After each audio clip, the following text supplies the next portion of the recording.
दहेज में जंगल। एक दिन बादशाह एक बड़े लश्कर के साथ जंगल में गए। बादशाह अकबर को शिकार में काफ़ी दिलचस्पी थी, इसलिए उन्होंने अपने शिकार के शौक़ को पूरा करने के लिए कुछ गांव उजड़वाकर एक जंगल सुरक्षित करवा दिया था। जब कभी उनकी इच्छा होती, अपने साथ कुछ सैनिकों को लेकर वे जंगल में चले जाते और संध्या को घर लौट आते। उस जंगल में बादशाह के सिवा कोई भी दूसरा व्यक्ति शिकार नहीं कर सकता था, इसलिए उसके चारों ओर पहरा बैठा दिया गया था। जंगल के एक स्थान पर तोतों के दो दलों में भयंकर युद्ध चल रहा था। बादशाह को देखकर उनकी लड़ाई रुक गई और वो अपने अपने पेड़ों पर बैठ गए और एक दूसरे को कुछ कहने लगे। इस लड़ाई को देखकर बादशाह को बड़ा आश्चर्य हुआ।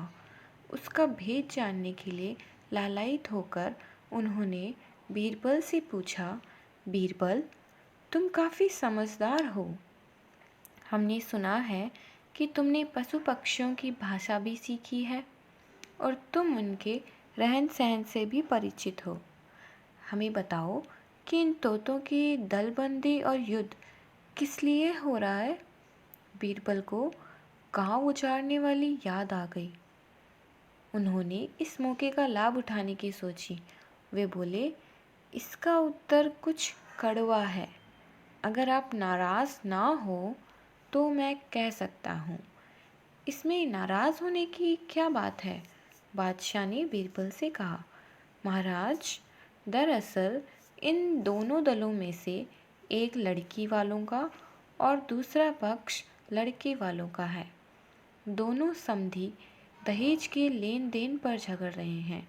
लड़के का बाप कहता है कि दहेज में 40 जंगल दो। लड़की का पिता कहता है कि इस समय इतने जंगल मेरे पास नहीं हैं। ईश्वर की इच्छा होगी तो आगे चलकर इस कमी की पूर्ति कर दूंगा, क्योंकि हमारे बादशाह को शिकार खेलने का बड़ा शौक है। अभी तो इतने ही जंगल को सुरक्षित किया है, आगे चलकर बहुत से गांवों को उजाड़कर जंगलों में बढ़ोतरी की जाएगी। तब तुम मुझसे 40 की जगह 50 जंगल ले लेना। ये इसी बात को लेकर लड़ रहे हैं।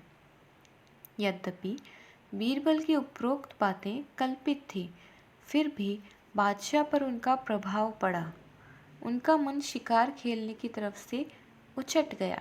शिकार के शौक के लिए जितने गांव उजाड़े गए थे, उन्होंने उन्हें हुक्म देकर फिर से बसा दिया गया।